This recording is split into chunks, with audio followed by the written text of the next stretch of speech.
enough of Keanu. Yes, it's true. Whenever we see you in another movie, get to wishing that you were in them all.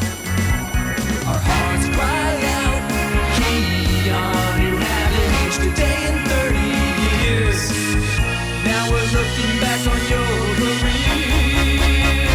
Can't get enough of Keanu. Welcome to Can't Get Enough of Keanu, the internet's premier Keanu Reeves podcast, in which we explore the filmography of that great, ageless, enigmatic Canadian actor, movie by movie. I'm Patrick Willems. I'm Jacob Robinson Torpey. I'm Matthew Russell Torpey. Hi. And that's it. That is the first time you two have uttered your your middle names on this podcast. On the new podcast, yeah. Yeah, we're still... Hardcore Heart Hartnett listeners used to it. probably know our middle names, though. We like to reveal ourselves slowly yeah. so that you build an image of us pixel by pixel. Yeah. With every little drop of knowledge. And it keeps people coming back for more, slavering for more. Ew. I hate the word slavering. Yeah, me too. I hate bated breath, too. Yeah, bated breath is not a good one. Because you know what it sounds like. Yeah. Don't do it. Jake, stop it. They're going to isolate that clip. See, and put it over your You dumb also hate face. the sound of it? Yeah, I don't like it. I don't know what it sounds like. It's like with bated breath. Oh my God! I watched this movie recently called "Tell It to the Bees," and it stars What is Anna. that? It stars Anna Paquin and somebody else, and it's like a lesbian romance movie set in the 1950s, I think. But like Oh, you the were talking amount, about this. yeah, the amount of time there were just scenes of Anna Paquin and this other actress looking at each other, just going. Yeah, it's like anime levels. And I was like, breathing. nobody actually. Nobody actually does that Wait, weird breathy noise when was this when they're made? looking at. Just this year. So it's new. Yeah, it's a brand new movie, and you can catch it in theaters. Brand spanking new movie. Yeah, Tell It to the Bees. Did you see it in theaters? Yes, I did. I saw it in the Angelica. There's such a Little good ring. John Early bit too about food acting as a thing, Yeah. where it's just like people like never finishing chewing and like talk like, no, that's good, like like gesticulate. I don't know, like just doing weird shit that's like using the food in an actory way, and everyone else would just be like swallow and like or wait or I don't know. Or belch probably more often than you normally hear. People just sort of like I don't coughing know. or. I mean, like Matt here, he's a classic frequent belcher. Oh Yeah. yeah. One beer and banana and IPA in. Listen, you get the booze, you get the potassium for your muscles. Yeah. Because you And it definitely is- hit the gym earlier. That's the Matt formula.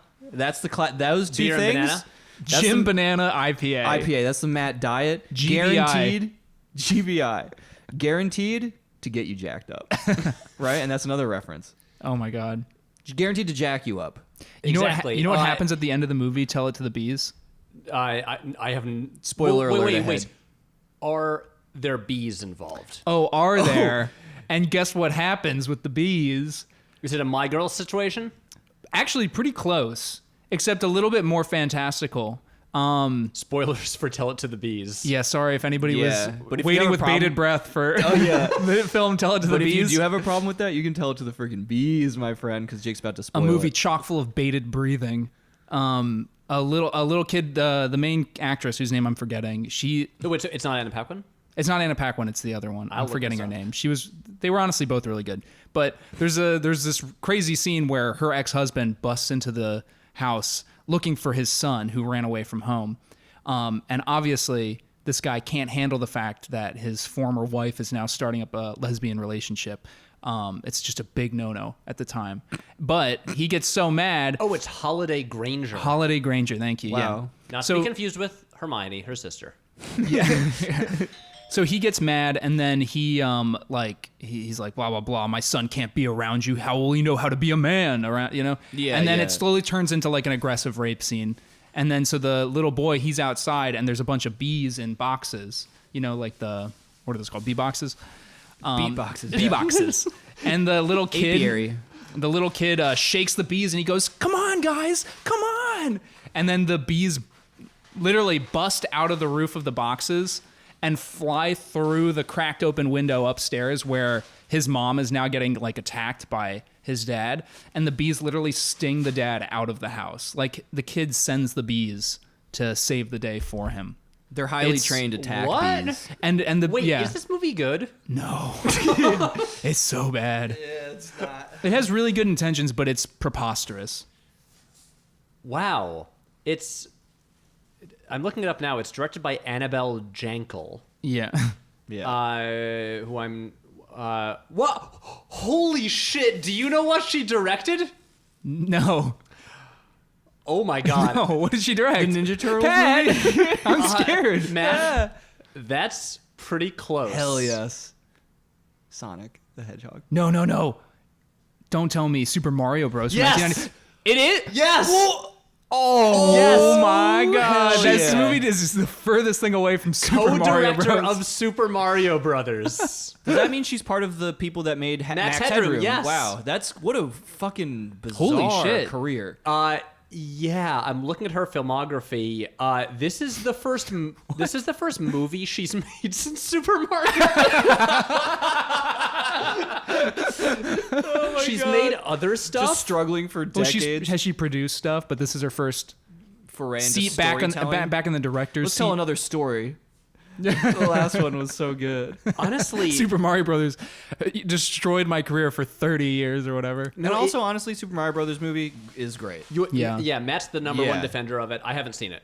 Oh, It's been a minute since I've seen it. I don't remember it. yeah, it's good. It's I would love to watch it again. Yeah, no, it's weird. It's like I would love to see that film I'm again. looking at her filmography, and she directed 23 episodes of a show called Live from Abbey Road, Okay. which just seems to be like a British music performance show. Yeah. And then she made Tell It to the Bees. Hey, man. All right. Look. So that's a quick plug for Tell It to the Bees. We're going to talk about John Wick 3 Parabellum. yeah, that's true. We are talking Yeah. about that instead. Wait, Yeah. okay, so they just announced John Wick Chapter 4 Right. Yeah. a couple days ago. That's right. And, which is coming out- kind of a spoiler because the movie just came out. And if you're telling people John Wick 4 is out, you're already kind of giving away that He John doesn't Wick die. isn't going to die at the end of this movie. Yeah. Which honestly was a spoiler for me because I was assuming this would be a just tightly buttoned up trilogy, which it's now obviously not. Did you really think it would be? I thought maybe, yeah. I was hoping. Oh. Yeah. Yeah. I thought they would just end the John Wick stuff. Or maybe then just do like a spin-off the John Wick elsewhere. Assassin's World spin-off TV show that I See, wouldn't watch. Yeah. Like, Yeah. a couple months ago or Yeah. whatever, Keanu said in some interview, like, I'll keep making these as long, like, if people keep I know enjoying he's them. spoiling the movie himself Yeah, doing that. Exactly. Keanu. Yes, I mean, like, since these movies are, they're, how best to put this? word? They're Right? Men in gun. Black. Nice Men in These Black. movies are gun. Yeah. Because the primary focus is delivering like the pure joy of watching the action, and Yeah. like they're action driven, not story driven. Like I Yeah. enjoy the stories in them, but like that's not why people go see them. I would be shocked if he died at the end, especially because he's just constantly trying to escape this world of violence and like find some semblance of like at peace. Yeah. And so Right. I'm like, to kill him would be a weirdly bummer move. Well, it would He be. needs to die. He does need to Jake die. and I were like low key, just like he should kill himself. seriously During the third one. This We is were- like it's like any big action franchise with like the main character and there's always mayhem and destruction following them. Past a certain number of movies, you realize like because of them, so many people are now dead that it's like they'd have been better off killing themselves in the first movie. Honestly, Ethan Hunt's a good example. Yeah. Like if he really didn't want people to die, he would probably just needed to have Yeah. murked himself. the ultimate in utilitarian MI1. solution. The trolley problem of his Yeah. own life is that he just pulled a switch of that would be a trigger and a gun Except- in his head. And John Wick has less going for him at But he home. isn't He just trying- wants to remember his He isn't wife. trying to save people. Like Ethan Hunt is trying Yeah. to prevent yeah, death. Ethan That's Hunt is true. very like in He's a little more big, proactive. profoundly more intense way failing his own goal. John Wick doesn't give a fuck. I mean, John Wick is just trying not to die himself. Yeah, that's Right. true. In That's the process, just what it is. He's just doesn't- killing he's thousands of people. It seems Yeah, like. he's never cared about killing other people. Yeah. Yeah, it's I been mean, his whole job. That's been his whole life. yeah, Yeah. And He's the Baba Yaga. Wicca wicca. Yeah. Yeah, and so anyway, by the way, spoilers for this movie, but because I want to talk about, He doesn't die. I'm going to bring up the final scene right now. Oh, yeah. Oh, Well, that's do part it. of why I'm excited for the fourth one. Also, I'll just watch these movies forever, and I will watch the Continental TV show. Oh, And, I can't wait for the fourth movie. I mean, I feel like this third one, they finally are hitting a stride that I enjoy. Yeah, I Like mean, the movie is so ridiculous and silly, and I actually kind of love that it's getting sillier and sillier as it goes. I mean, part of like when I saw this one, I was like, what do you even do for a fourth one? They Like, give them more money. That's it. Just they need more money to do bigger set pieces. yeah, but $50 million. Such a tiny amount of money for I this know, movie. but I'm excited about the fourth one Yeah. because the way this one leaves off, it's setting up like it's kind of a return, like it's setting up for the fourth movie to return to Jafar. Exactly. Yeah. Yago the Parrot's gonna have 3 songs. Baba Oh my God. Baba Baba Yago the Yago. Parrot. do you guys think I can discreetly eat pad thai? I don't know, buddy. Turn your microphone far away from it. Yeah. We'll keep talking. Yeah, but so I can do it.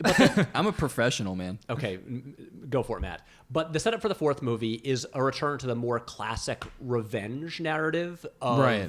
the first one.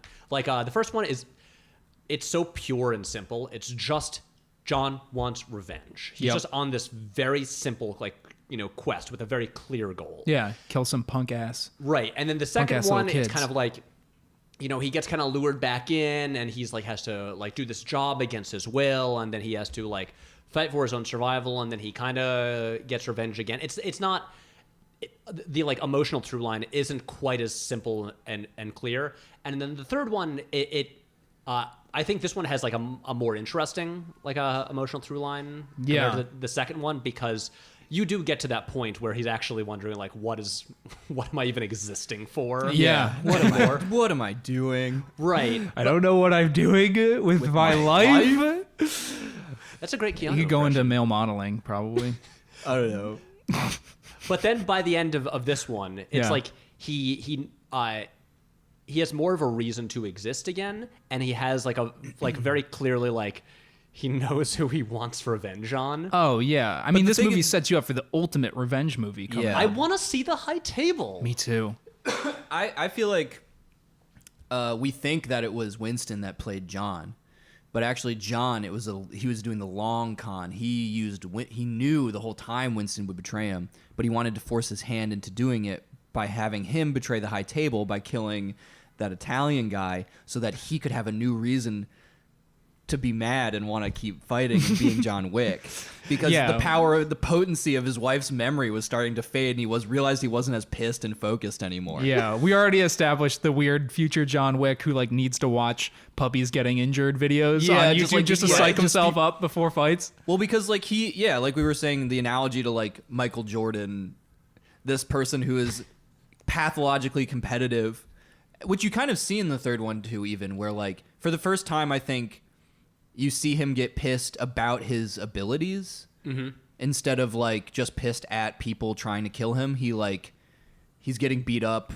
by all the people that are attempting to murder him, and you can see him get annoyed that he's like a little older and a little slower. And Which it's is just good. it's just like you just see him start yelling at himself like he's about to hit himself in the face and be like, "Come on, John."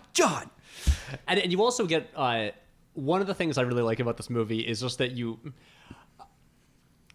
he has the sense of celebrity, and so like a lot of the people trying to kill him are also just like fans of his. Yeah. Right. And so he's basically going up. I mean, again, kind of bringing in like the Michael Jordan analogy. It's it's as if what it must have been for like Michael Jordan to be in like playing like the 1997 season, while Yeah. these kids who grew up with like Michael Jordan posters on their walls, like wearing his jersey, are now playing him. Right. And Yeah. he's probably just like, I just want to win and get one more championship and then get out of here. And they're like, Michael, we get to play you. Like, Yeah. you can't win. Me and they're you, all- we're the same. Yeah. No, but- we're not. No, we're not.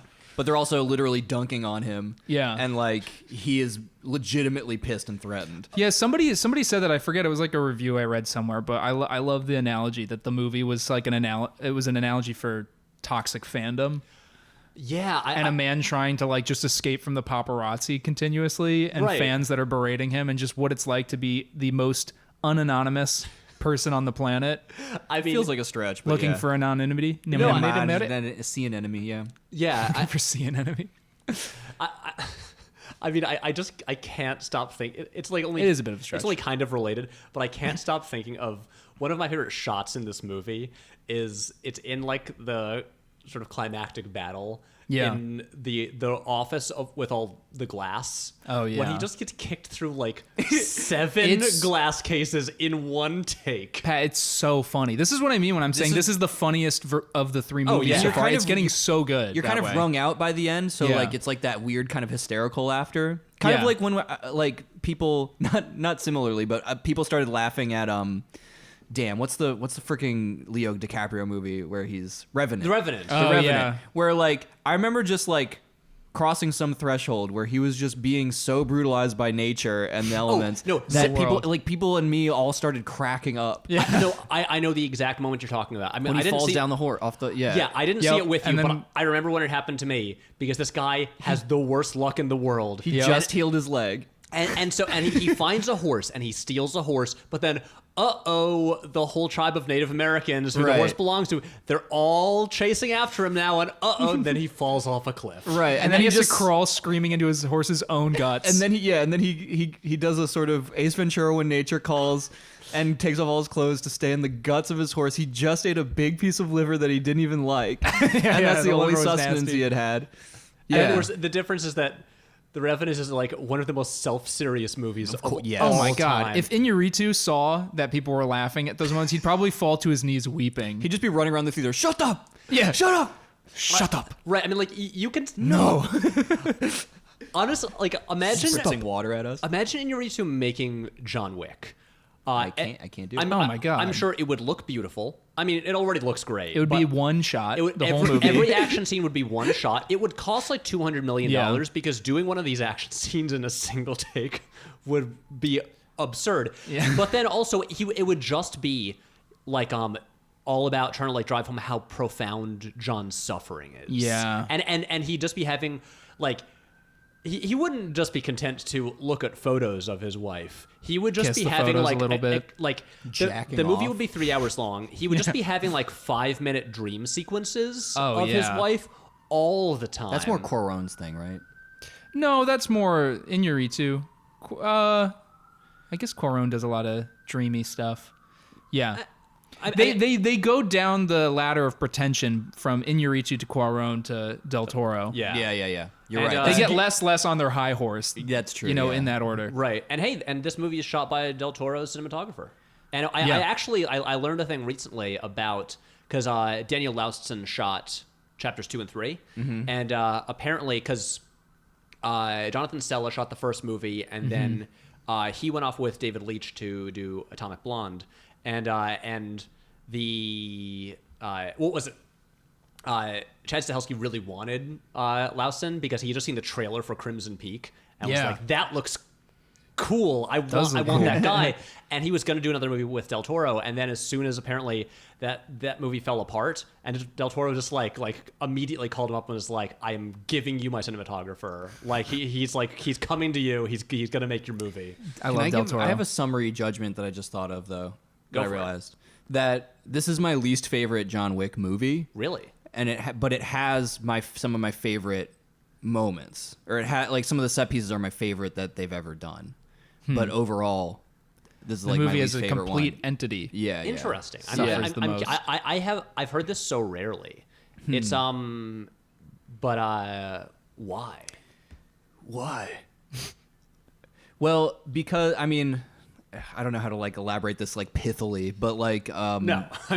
It could just be like, I had more fun watching the other two. this movie like tired me out in a way that the others didn't, and there were stretches of like almost like just mind-numbing, nauseating violence to me. Not, I have a pretty big like I was gonna say I have a it's- healthy appetite for just mindless violence and gunplay and stuff. Like I don't have a lot of moral, ethical qualms with almost anything in movies. yeah. We talked about that in the last episode. Yeah.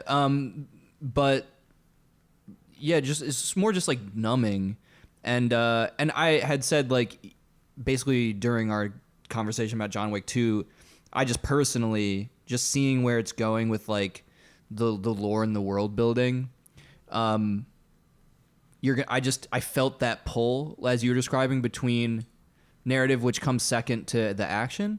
And like I still appreciated some of like the technical feats of the stunt work and the action stuff. It was like amazing, but it just felt like baggier and less focused, and there were things I didn't care about that I had to be forced to pay attention to.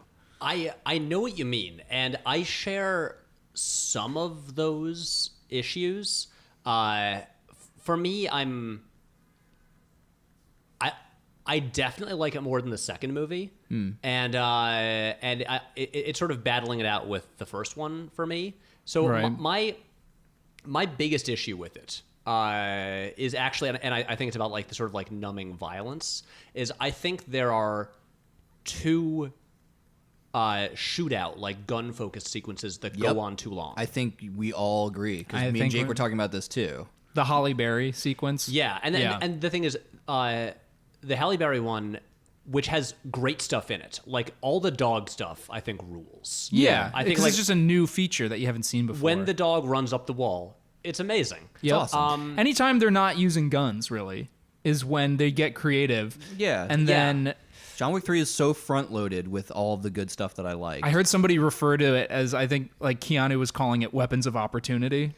Yeah. Is how he called the fighting in this movie. Right, He's like, 'cause, that's like, the only time we're using, give me more stuff like Yeah. using a book as a fulcrum to break a giant's neck. like Richard Keel's son. Yeah. is who that and looked like. then there's the shootout in the Jackie Chan style. right, and the shootout Oh, in the yeah. Continental also Yeah. it goes on longer than it needs to. And That one I didn't mind as much because that whole gun sequence, I felt like had a funny two-parter to it. He comes out with inadequate weapons and then has to fight, and then that's drawn out and prolonged, and he's exhausted and tired, and he goes back in. What's the concierge desk guy's name again? Character? he doesn't actually have a name. So he goes back Well, in with the desk. Lance Reddick. Lance Reddick, Reddick, yeah. yeah. They go back in and they're like, okay, we need like heavier duty bullets because these guys have armor on their faces Right. everywhere. Yeah. And then they come back out, and then you have this chunky gun battle where now they're just blasting dudes and their guts are flying everywhere. Oh, It takes yeah. off half a guy's head. Yeah. Also, the underwater thing is really cool. Yeah, that But- was. But They all look like the Stig. what's that? He's from Top Gear. He's the masked rider. I've never played it. I'm sorry, I've never watched it. I'm a Philistine. It's okay. But It's okay, but I am mad. But I am. I don't know. I'm very I'm sorry. gonna take a big bite. My pet. Having seen the movie twice, I can really clearly lay out what the issue is with those scenes Yeah. and why the shootouts in the first movie don't share that issue. Okay. Besides the fact that they're just overlong. Yeah, Okay. because in the first movie, in all the shootouts, there is always a very clear goal.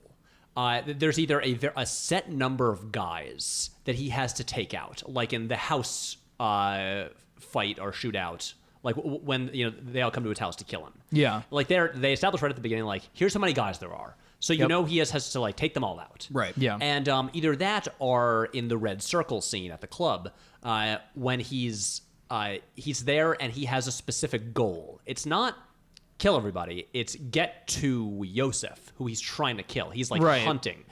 And in each of these scenes, there isn't a clear objective to them other than like, I guess, get out or like kill all the people. And so, And they just keep showing up. and they keep showing up. And so there's the thing is, there's no sense of progress Right. as going through it. It's like it could end at any point, and we'd be just like, okay, I guess it's over now. Yeah. Like we don't know where it's going, and the other fight scenes, because like every other action scene in the movie, I love, Yeah. like so much, and with all of them, there is it's always very clear. It's like we know how many guys there are that he has to take out and get through it, Mm-hmm. and so there's always like progress going through it, and it's not just like shooting, and then eventually it's over. Dog sometimes. Right. Yeah. Well, the Halle Berry scene in particular as well. Just the whole reason for the ensuing gunfight felt a little forced.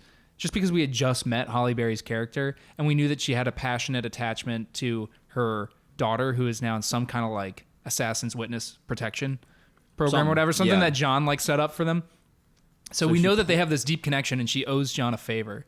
But like, I don't know, we didn't like quite establish that she loved her dogs that intensely. And so when she does like this whole like, now we're going to murder every single armed member of this room like hundreds of from a people, guy it that we're felt about to help just because he was like, I want your dog, just felt all of a sudden like, oh, okay, I guess we're doing this. And then suddenly we watch this scene where it's just they murder people until it stops. It felt like a wave of Nazi zombies or something when you're Right, playing Call It of felt Duty. like, what did it feel like? It felt a little bit like I was watching the movie version finally of just one of the action set pieces in that Naughty Dog video game. The Last of Us? No, the Uncharted? Uncharted. I just felt like it felt like I could just be playing Right. Uncharted. Yeah. It was Yeah. just killing a bunch of goons and taking cover and running around. Yeah, Yeah. I mean, In like Morocco or whatever. Yeah. and Casablanca. I'm also just down for any movie going to Casablanca. Same thing in like Mission Impossible Rogue Nation. Yeah. It's like when they go to Casablanca, I'm like, great. Yeah, just like every movie, just travel there. It's just a cool location. Yeah. But I do love the just the setup to that action scene, just because the exchange of like, he shot my dog, and John just going, I get it. Yeah. That is a It's- funny line. Yeah, it's just, I mean, like, both times I saw it, the audience just like, everyone applauded that line because John Wick loves dogs. Well, he doesn't. Thing is, he doesn't actually. No, love he dogs. likes dogs. He's kind of he likes what they represent. He's kind of fallen into liking dogs. Yeah. Because, remember, Yeah. the insane thing about these movies is they all take place over like a week. I forgot John about that. Wick. And then there was a scene in the movie where John Wick.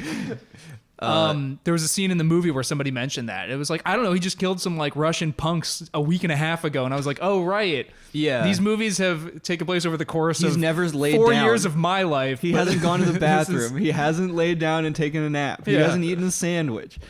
He is Not just even- running around. He is wearing the same suit. He's for wearing the so same long. suit. It's probably so fucking ripe in there. I know. So much duty in I his love that pants. he's even like he's walking through the desert in a full suit. and he doesn't even take off his tie. No. And a big old bottle full You think of he's gonna Halle look Berry bad about spit. it? Yeah. Also, Nuh-uh. John fucking chops off his finger, Oh yeah. which is Yeah. intense. that that We were once joking again that he a didn't laugh know from the yeah. audience. We were wondering if he didn't, because he gives him his ring, his wedding ring. We didn't know if John Wick just was weirdly unable to figure out how to take it off. Because he was so He dehydrated. was so like delirious. He just thought he had to chop his own finger off Like, I to think get it it. comes off the other way easier. Here this it is. I know the guy that's above the high table is like, whoa, what Damn. Oh, dude, oh, I Somebody usually come over here and chisel your cauterize name in the this. table. yeah. Oh, Oh fuck, dude, you need to like I already nap, did it. Yeah. nap and have a glass of water. I know. dude. So then he just doesn't have a finger. I also like both times I've seen it, I just forgot to look for like his missing finger. I kept it in my sights for a decent amount of time. Did they correctly like CG it out? I think so. I don't remember seeing any. Okay, here's his fingies back for one shot. Once that basketball team of buses of, like people rolled up from the high tables, Yeah. whatever, mercenary army, I stopped paying attention because. Yeah, Right. But he it's, like, strategically cut off his ring finger so it wouldn't be like too noticeable. his trigger finger or whatever. yeah, it's like, not gonna be in the way. Yeah. And It's also, symbolic, like the wedding band. right? Exactly. I mean, It's a that's, synecdoche. Ooh, Yes, we sometimes Wonderful we word. do some brain exercise on this podcast. yeah. But I call it getting brained. oh, is that our new segment on the Getting on brain this Getting- podcast? Getting brain with that. beautiful It's new just me saying segment. a word that I probably read on my like Garfield calendar. The fans are gonna love. I read Getting them sometimes. Brain. I accidentally Corrugated. read them. Wait, so Matt, for future reference, so that we can bring back this segment in every Means episode. ridged. Oh yeah, getting brain with Matt. So what is this like our segment? segue into getting brained with Matt? Like Getting brain with Matt. no, it's I like mean, a bumper. but like Oh. what is getting brained with Matt about? Like why do we switch into getting brained with Matt? Well, actually, I have a good thing for the getting brain with Matt segment from this movie. Okay, There's a little phrase called amuse bouche. It means the entertained mouth, and it is a small single bite hors d'oeuvre. don't look at me with that amused bouche of yours. Yeah. Why don't you don't Stop smiling. I hate amused bouches. Yeah, a bouche sans mousse. Por favor. Listeners, listeners, you won't believe this, but Matt Torpey never actually took a French class. Yeah. It's hard to Au tell. bon pain, Prêt à chocolat manger? chaud, prêt à manger. Eiffel Tower. Eiffel Tower. Very good. Very good. Placating me. This is a good podcast. It's Très bien. We. John Wee. Oh my god, this movie was so exciting. They should have called it John Wee. Is that your pull quote for the advertising? No, I would have said they should have called this John Wick Chapter 3 Paramedic, because your heart's going to fibrillate. Well, Somebody also- get the John Wick Chapter AED and defibrillate my heart. This is so exciting. Jake, stop it. All right. Wow, that really Okay. We've reached the first moment, like we reached many times in the where last my podcast, puns where Jake diminish. is fired from the show. Fuck. All right. Look, I made it 3 episodes in. That's fine. Yeah. This is episode 3. I had a good run. We haven't. Yeah, this is So episode 3. we haven't released this podcast yet. It has not gone public. So we're still like we're in this world of secrecy, where no one knows we're doing this. And I was talking to Matt about feels this. naughty. I think like yesterday. Yeah. It's our little secret. I just keep wanting to announce dirty this what we're doing. Daddy's so little bad secret. because like in the past few weeks, mostly just on like the press tour for John Wick 3, we've reached this level of peak Keanu in terms of just like everyone like realizing they had like just how much they love Keanu. Ooh, and it's just yeah. like and like, you know, whether it's interviews with him like going viral or just like, you know, stories about him just like popping up everywhere, and just like everyone like remembering like, oh yeah, he is great. Yeah. Like answering questions about what happens to us after we die in a simple and profound way. right. Like I can't recall. What did he say? He said, Stephen Colbert just like asks him jokingly at the end of the interview. He's like, hey, Keanu, what happens after we die? And then Keanu just goes, I know that the people who love us will miss us.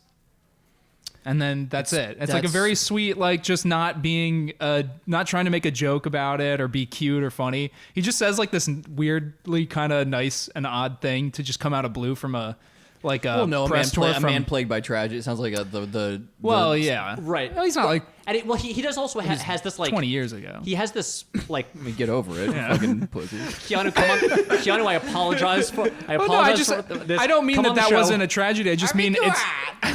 I just mean it's not like something horrific happened to him last year. You know. Right. Yeah.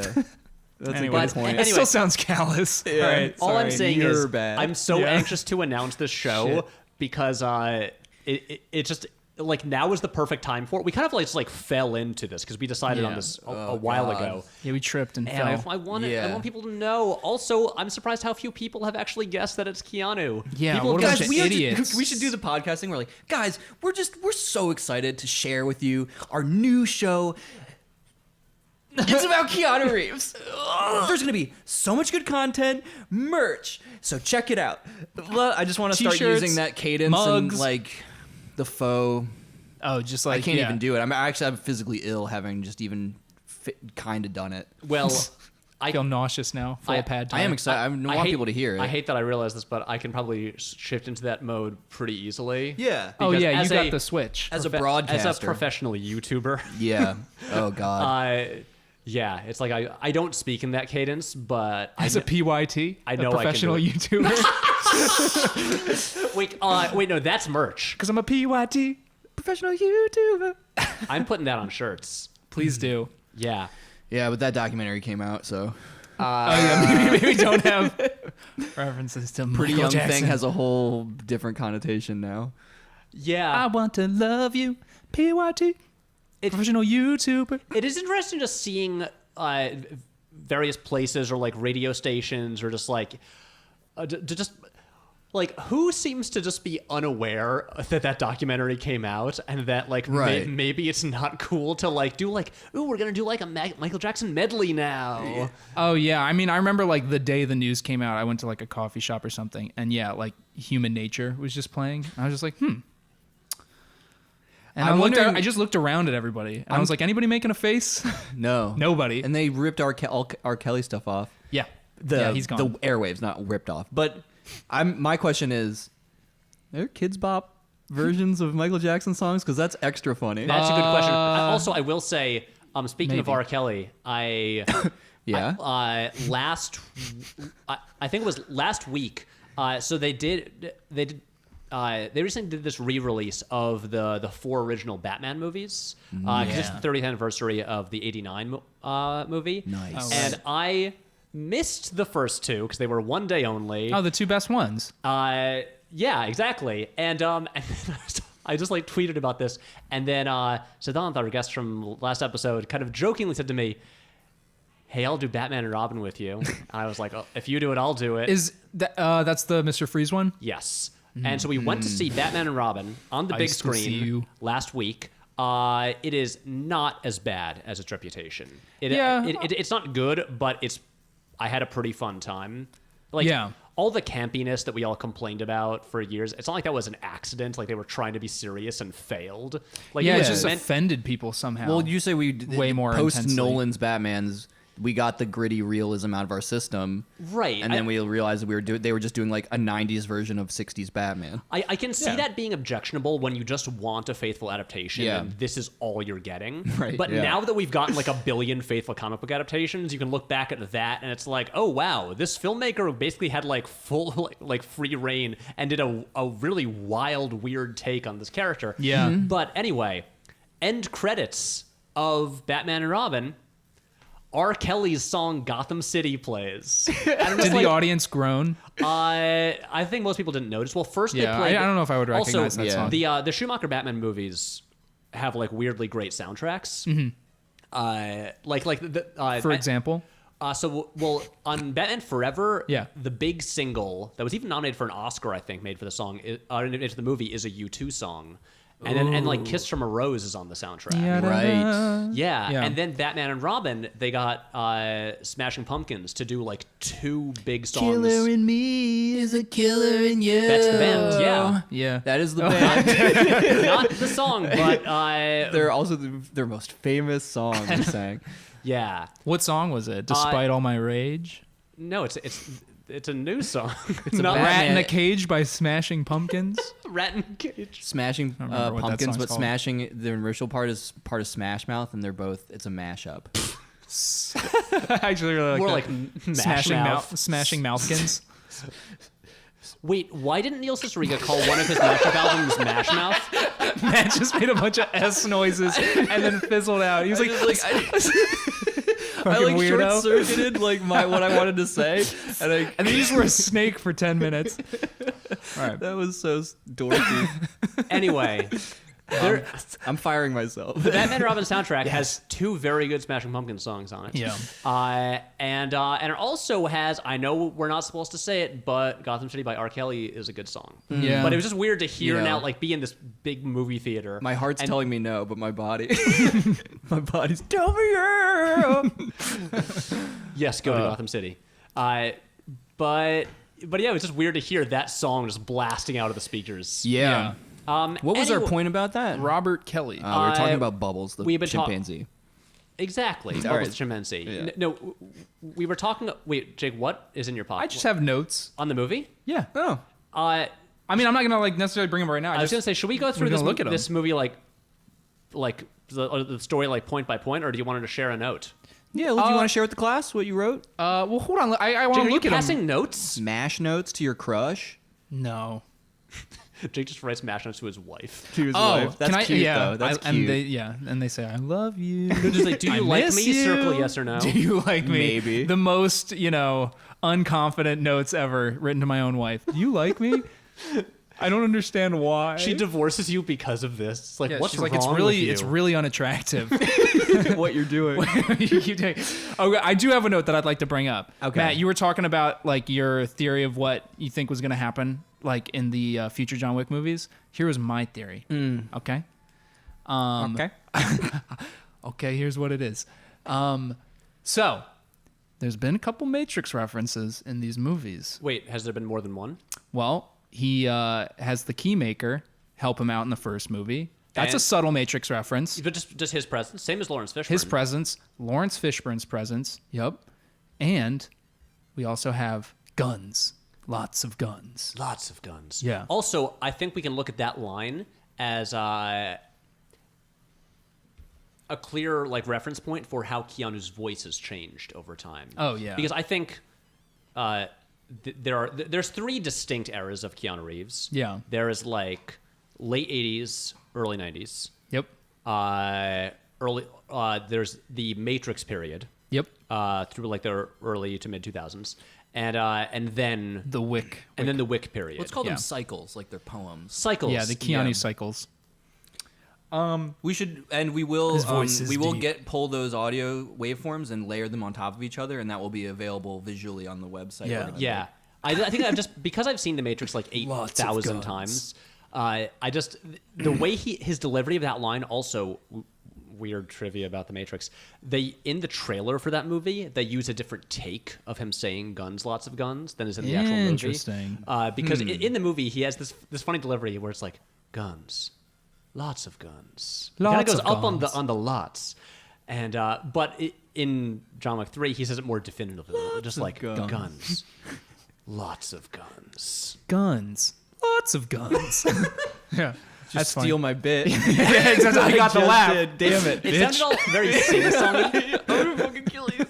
So, anyways, my theory I is didn't this. like the dog thing, by the way. That dog laugh line in the fight. I didn't find it as funny as like Which line? She's like, "They shot my dog," and he's like, "I get it." It's like, What? I thought that was. I laughed heartily. at Yeah. that. I gave a You're sour looking look. at two rafflecopters over here. Okay, about wait. that Finish one. No, your theory about I mean, the. because he did all this stuff for a dog in the I first mean, movie. don't think I don't understand. It's like, Matt, let me explain. Let me explain humor to you. Oh God. So you I get see, it's using our knowledge of a prior event from an Yeah. earlier film, and we remember that. Yeah. And yeah. Now so, do you get it? So he had. And she doesn't know about. She doesn't? that he that he cares so much about dogs. Yeah. And so thought she she doesn't would've understand the weight known. of what he's saying. And I can tell you're starting to laugh now thinking about it, right? It's pretty Again? funny. Yeah. It's pretty funny. Yeah. It's belated, but I am. What's your theory about the? Okay. Wait, Jake, say your thing. You were gonna say. Okay. In a nutshell, he's gonna try and take down the high table, right? So he's teaming up with Morpheus to go tear this table down. We don't know who is on the high table yet. We haven't seen him. Carrie Ann Moss, Hugo Weaving. It's Hugo Weaving. And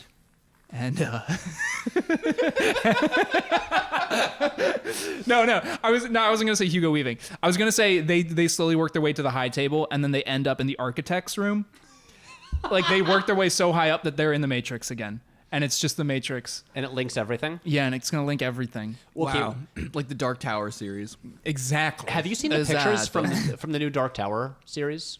No. They're gonna do the TV show. Have you right, seen right, the new right. Dark Crystal pics? Sorry. I meant Dark Crystal. Oh. That's what I was talking about.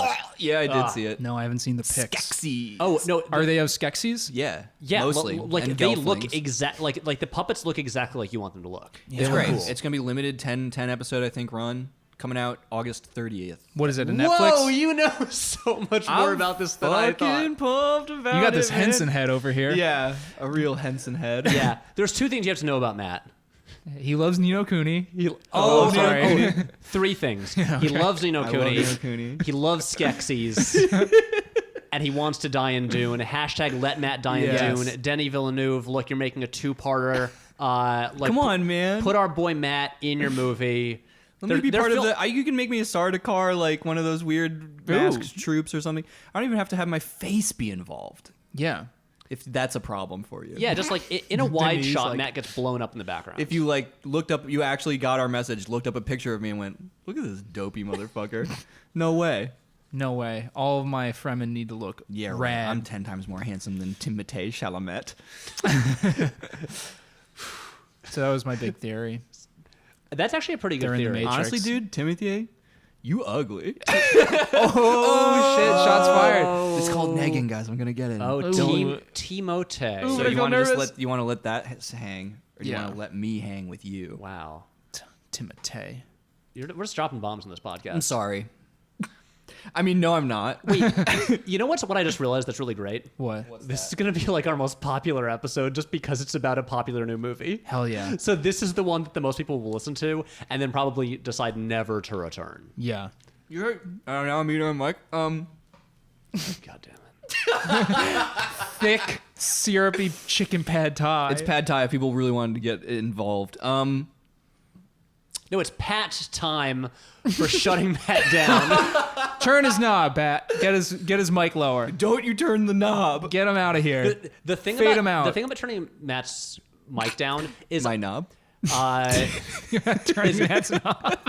I did it once before on We Yeah. Heart Hartnett while we were all singing "The Scientist" by Coldplay. Oh, I remember that. and Good time. Another good episode. one of our best episodes. But I turned Matt's mic down as I sang "Now They Can Only Hear Me," and I'm like, now it just feels like lazy to do it without singing.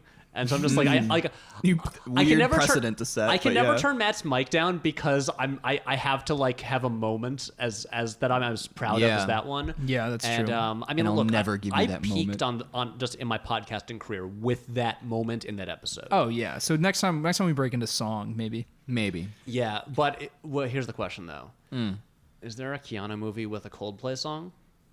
We will find don't out. know. As yeah. everyone we knows, don't know. we can only sing Coldplay songs and Smash Mouth songs.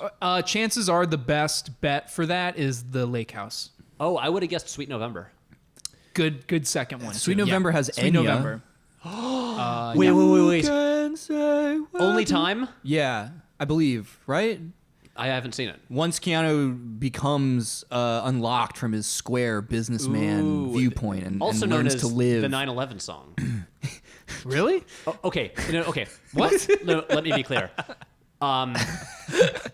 Because what they were all listening to as they crashed the planes into the towers. Oh my god. Oh my goodness. Ooh, okay. No, here's what I meant.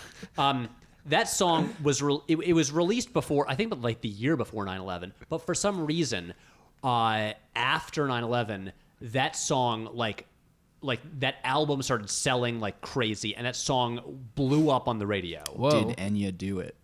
That's, Oh no, an Enya truther. Enya did 9/11. I'm gonna be the world's only Enya truther. Honestly, Was it really Enya or was it the United States government? Was it Enya or W? Okay, wait. I take back everything I said. This is our best episode. Who can say where Okay. the road goes? Who can say what the melting point Okay. of steel beams is? Oh man! Jesus. All right, what were we saying though? let's Talking talk- about friggin' John Wick 3. No, I'm reading Paramecium? I'm reading from the Wikipedia article about the Enya song "Only Time." Okay. Okay, all right. I And wanna then after this, I let's want to talk about confirm my 9/11 fact. This is Matt's Okay. brain corner again. Exactly. Oh yeah, there it is. The song was also featured in the soundtrack of the motion picture Sweet November. Following good memory. Following the September 2001 cried when I attacks, saw it. sales of the album and its lead single "Only Time" skyrocketed after it was used by several radio and television networks in their coverage and aftermath of the attacks. Wow. As a result, "Only Time," which had been released a year earlier, climbed to number 10. Takes that long to get that plan going. Yeah, exactly. Yeah. Keep okay, going with this theory. guys. As facts a are result, fitting. "Only Time" climbed to number 10 on the Billboard Hot 1 single chart. Is okay. Just under All-Star. Worth it. Can you imagine an Enya song being one of being a top 10 radio hit now on like pop radio? Well, no, I mean it's so weird. It All sounds I'm like it saying- just became because of the association with the press coverage, just like It's like the we need the number a one sensitive trauma song to like set montages healing to. song. Yeah. Right. Okay, wait, guys, serious. Never waste a good crisis. Exactly. Winston Churchill and Cui Bono. Serious question. Follow Very the money. good. Yeah. What's your favorite Enya song? Is that one? Yeah. Yeah. But I mean, it's the two Orinoco Flow. That's a good one. I mean, come on. I'm gonna say on. "Book of Days" is my favorite. Oh, Don't- you I played don't It's know like that a one. legit banger. Yeah. Can you sing a little bit? Because I don't know if I know it. Yes, let me give you my rendition of this Enya song. Okay. I can Yeah. clearly do it justice. Yeah. Come on, Pat. What kind of? You have any shame left? No, Nah. because the thing is, the Nah, cool dude. part about it isn't even so much the singing. It's like her sort of like ethereal synthy like instrumentals. Oh, yeah. away, sail away, sail away. That's another one, right? That's Orinoco Flow. Yeah. That's Orinoco Flow. Yeah. Wait. Damn it. Okay. I'm just gonna play "Book of Days" here. briefly Yeah, in the 15 background. seconds before, or we'll get sued by Enya. Yeah. Who? So it starts out pretty cool. We got that You classic, can talk over it. that classic synthy sort of piano. Yes. Oh, here we go. Good, right? Yes, I love this song. This might actually be my favorite one now that I'm listening to it.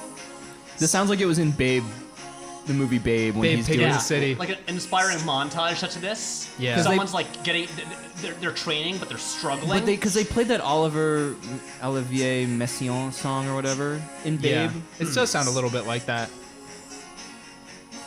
Keanu. And then the big farmer turns his head and looks down at his pig and goes, "That'll do, That'll pig. do, pig.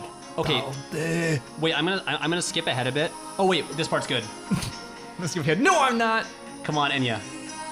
Okay, now. Pat's just making us listen to Enya. Wait, I want to talk about a man that Shut up, shoots Jake. people in the head with shotguns. ooh, the drums come in. Oh my god. Oh my God! What am I so feeling? powerful. No more. I mean, thank God. it's not Phil Collins, but it's good. My heart is. I know. Anyway, this is a podcast. Pounding in this my is a podcast chest. about Enya. This. Can you Enya? Can you Enya with us? Can Yeah. you Enya? What would the title for an Enya podcast be? Just in case I ever want to start one. Any of you? Enya? Can you do something with Orinoco? Enter the Enya. Yeah. That sounds. That sounds. That sounds grotty. It does. Entertaining Enya. Entertained by Enya. Entertained by Enya. Damn. Damn. Enyatainment. That one's my favorite so far. Yeah, but I don't know if I'm, we hit it. I'm just spitballing here, just throwing stuff out. Also, maybe Enya does the theme song for John Wick Chapter 4. Can you imagine? John Wick Chapter 4. Well, I mean, look, John Wick is no stranger to anachronistic songs playing over violence. could be the high might be table. good. That would be yeah. cool. Yeah, If she was the they're high sitting there and they table. listen Oh. to it. It's like pumped into their elevators and Yeah. stuff when he That's- finally gets to their big building. That's the thing. Well, I feel like the high table requires major stunt casting. Oh, yeah. And the casting in these movies is already fun because they'll just they can pull in some cool people. They got the Game of Thrones guy was the one they betrayed. Yeah, Jerome Flynn. But then And he was- and Angelica he was the one- Houston is there. Angelica Houston is She's so good. Yeah, the Belarusian ballet mistress. Let's make a call now. Who do we think is going to be on the high table? Who's going to be the stunt casting? Okay, here's my thing. I think there will be people who potentially have worked with Keanu before. I think he's going to call in friends. Fair point. Trinity. Yeah. Carrie Ann Ann Moss. I thought She'd be pretty good. we have to complete the set. Carrie Ann Moss would have been a better adjudicator. Yeah, me and Jake were saying We didn't really didn't like like the the- adjudicator. Oh, really? Yeah. Yeah, she just there was some lack of gravity about her. Yeah, Even though she she was needed more gothy gravity. and cool looking. She was She was like, you need to... I'm sorry, but we should probably obey the rules, shouldn't we? Yeah. Here at the Continental. I will Yeah, she had say- 8 different scenes where she's like, rules are rules. Yeah. To be that guy, Yeah. you got the pronouns right. I'm sorry, who's H.K. this? Dillon is non-binary Actress? and goes Oh. by they. Okay. And the character they've clarified is also non-binary. Well, And, they The adjudicator? Yeah. Oh. didn't convince me that Well, yeah. yeah. Anyways, I actually look- really enjoyed the adjudicator. Just because having I liked their dynamic, just with Ian McShane, just and having someone younger, just almost like this sort of upstart, we're the you've got these people with gravitas. It these wasn't their older age actors. though. It was It was just the delivery a comportment versus... and delivery. Yeah, it was it felt like a student actor or something. Yeah, it was their delivery compared to comparison. the type of role that it's purporting to be, which is the chief judiciary representative of this fabled high table that we've been spending 2.5 movies learning about. I you was know? saying it should have been Yolandi from Diane Ford. Yeah, and you showed me a picture of Yeah. that person, and that was dope. She looked cool. Yeah. Well, if you want. If you want more, you can watch the movie Chappie. You know what my suggestion was? Remember Heather and Chappie? Yep. It's in South Africa. Though you got to get Diane Ford Yeah. in there. So remember how Chappie is a movie? Yeah, Chappie. Chappie. Isn't it weird how Chappie's main life or main legacy is the "That's Chappie" joke? It's become a meme. Chappie. I don't know that joke. Yeah. It was a tweet originally where That's Chappie. I think I can't remember who Chappie originally tweeted Quiddick. it. Listeners, tell us. Chappie's depressed and drives his girlfriend into the river and then has to cover it up. Chappie Quiddick. And Ed Helms helps him cover it up. Sorry. Oh, my fucking God. That's very good. No, it was good. the original joke was when Chappie showed up in the movie Chappie, I leaned over to my girlfriend and whispered, "That's Chappie." I remember that tweet. Yeah. That's so dumb. And so just "That's Chappie" is just like that is that movie's legacy now. Everyone Yeah. forgot that Neil Blomkamp made this movie about a robot built by Blomkamp. Hugh Jackman and Dev Patel that learns how to be a gangster. Yeah. I don't even remember this movie until you're just saying it to me again now. But anyway, Yolandi, if you want to get a look at her from not her billion weird music videos. and then you said Yolandi, and then it reminded me. I was like, because they don't really look similar, but for some reason this person popped into my head when you showed me a picture of her was Robin. Yeah, Robin. And I was like, is she a good actress? Has she ever acted in anything? No. Because she has such a cool, unique look. The only thing I can think of. But if she's a big sweetie too, and that could work really well instead of the severity. Yeah, I mean, so the closest thing to acting I can think of Robin having done is she appears as herself in one episode of Gossip Girl. I believe it's season 4. Interesting. I don't even know if she has a line. She's basically just like she performs 2 songs at a party. Yeah. And And dances. if They're anything, she rich. might say like "thank you" or something like that. But it's Right. like not a lot of acting. That said, there's a long history of singers and just performers just also like being pretty solid on screen because again they've been performing performers, for yeah. years. Yeah. Robin would be fun. They do little Yeah, right. performances. Yeah, I'm trying to think who else do I want for this high table. They do Yeah. their little songs. Yeah, so who's our high table representative? Because we just started complaining about the adjudicator. Wait, but what Well, if I it's have a question about. They needed to go to Morocco to ask the guy who basically smelts all the doubloons that they use to pay for coins and all the markers for their contracts, right? so that he can tell them how to get to. How do they get to the person beyond the high table? Who the fuck is that? Yeah, there was like one I don't guy really get that sits that guy. above the high table. He just lives in the desert in like a Bedouin like caravan and just like pitches tents randomly and Yeah, Yeah, is and like he- is and he- above it Yeah, I didn't. because he's like a hashishan or. Well, we can get into how the plot, I mean, that's where the lore. I was just like, the lore started getting a little silly. I didn't really even care. It was just Yeah. like a weird scene to me, and I guess you needed something, some Deus Ex to come down and like remove the necessity of dealing with the high table because they would never let John like Back meet again. with them. meet with Yeah. them. Yeah. So I just like the sort of like almost like folktale aspect of it. Like I just like walk through the desert and then Yeah. when you were almost dead, then Right. walk further and then maybe like Jesus they'll Christ find you. did. Yeah, it's just like Yeah. I like the like I just like Jonathan Christ, Jonathan Christ, Nikki, Wiki. Damn it! Jonathan Christ Wakey. Oh God, we can't wait to die. We are soon. not even an hour into this episode. Yeah. So yeah, he just does that. I wonder if he's even gonna make an appearance again, and if there's now that there's a 4th one, like, is he just some floating chaotic agent? Oh, that, he'll come back. I mean, Common has to come back.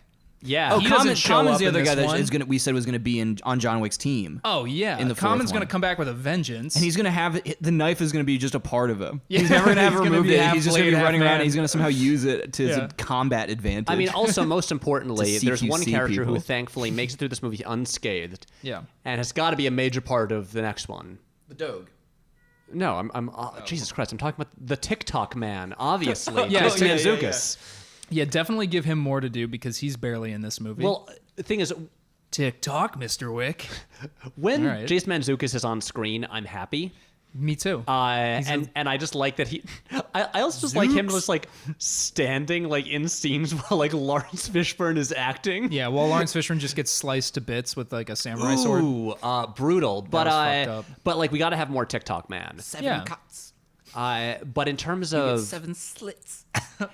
in terms of like okay, who should be on the high Hugo table? Weaving, I think, would be fun. I think Hugo Weaving would be cool. Hugo Weaving would be fun if you want to just continue with fun little Matrix Michael editions. Pitt. Yeah. Interesting. I like that. What the fuck is that guy been up to? Michael know. Pitt. I His feel like- okay, weird, drugged out baby face. I think so we have to have like an international cast of people on there. Yeah. So I think they should, probably like Michelle Yeoh. yeah. And but also Lucy drawing Liu. on like the just the tradition of like martial arts stars. Guys, I just had a Should we get great Chiwetel idea. in there? get Chiwetel Ejiofor. Yeah, Yeah, get that guy in there. I just had a really good idea. tell us. Ooh, what?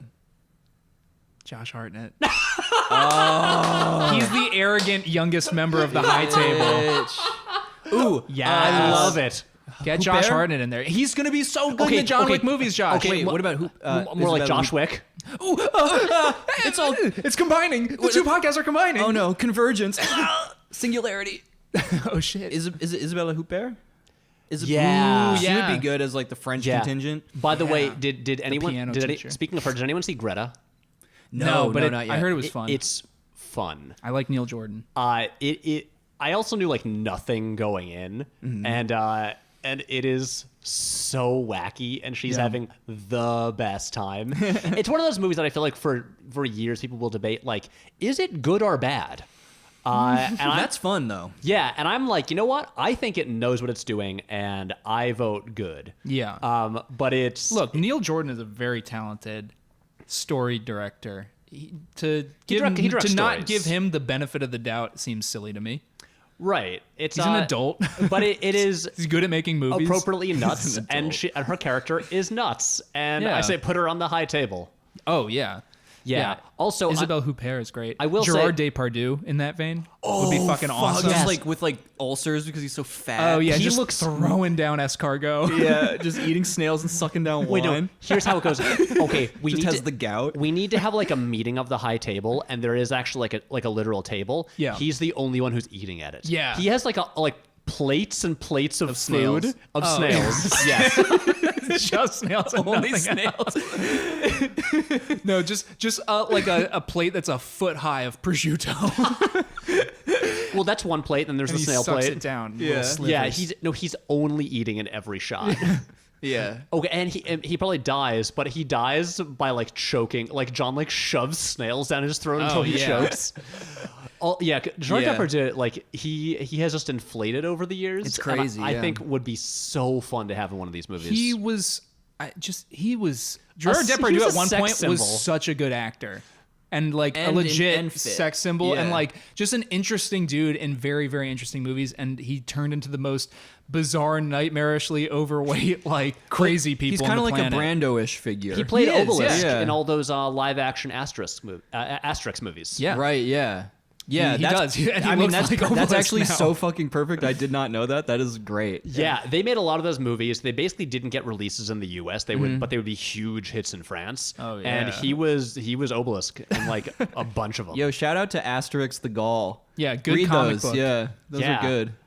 I remember Very like, colorful. I know. I would read them when I was a kid. Good contribution, Jake. I would flip through the Thanks. French versions, and I didn't know what they were saying, but I liked the pretty pictures. They were good. Anyway, since we're talking about cast members, can we talk about my favorite person in this movie? We may. Oh yeah, and I think Matt, do you agree as well? Well, Pat, say it. Mark Dacascos Yep, as yep. Zero. Yeah. He's so good. He rules. Now, to be Yeah. fair, it is a little bit cheating when you just simply are getting the best lines in the movie. You know what I mean? True. Like he gets the best role. He does. But what's also crazy is he only got that role like Yeah. a week before they started production. Really? Yeah, because he was going to be in the movie playing someone else in a smaller role. And then Hiroyuki Sanada, the Japanese actor, was going to be in that role. And then he got offered this, what turned out to be a very small part in Avengers Endgame. He's only in one scene. Damn. What Disney. a move. And of course, you know, when it's like, hey, want to be in a Marvel movie, you say yes. And Yeah, 9 times out of 10, When that's a better someone decision. asks you if you're a god, that's essentially what it is. right, and then Dacascos gets bumped up and Oh, he's so just good. crushes it. And I It's will like say, Mr. Clean if he was like a ninja. Yeah. but it's also fun because his Very character apt. just seems like this cool silent guy for a long time. He's like Yeah. at the sushi counter, then he's just like killing people silently, and it's not until John comes back to New York that he really his personality comes through. Yeah.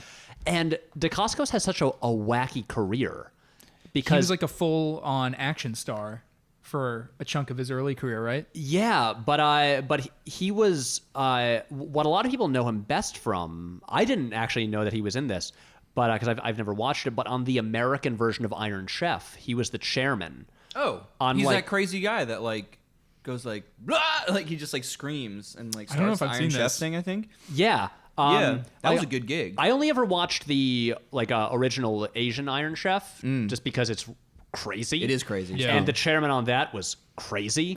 My favorite thing was when he would take Very on a brand. bite of a pepper at the beginning of every episode. Yeah. He'd lift up this one pepper and he'd bite it and smile. But Yeah. Bite it and smile. yeah, but Dacascos is in 240 episodes of Iron Chef America. Yeah. Jeez. Yeah, Good gig. So And, he really does know how to get fugu or whatever poison blowfish right. Oh, yeah. sushi out of the And yeah, he would blowfish. just do a lot of like martial arts stuff through like the 90s and stuff like that. And interesting, he is in the 1996 Island of Dr. Moreau No, with is he Marlon Brando Who is he? and Val Kilmer. He plays Lo Mai. Okay. I don't Val. know. I 100% remember that character. Kilmore. And Pat, didn't you? I think we were talking about him a little earlier before me Maybe and he's one Matt of seen those the cat movie. people. You said he was in the movie Brotherhood of the Wolf. Yes. Oh, hell Did you guys yes. ever Which- see Brotherhood of the Yes, Wolf? in high school. Yeah. Yeah. And Like, it rocked.